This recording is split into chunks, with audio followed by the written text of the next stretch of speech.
You are the one? Good, good.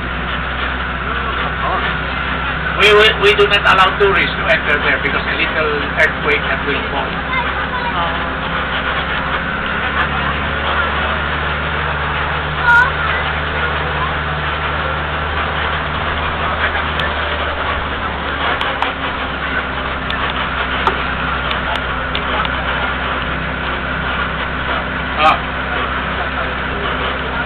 Sir, look on the right side. This is their parent.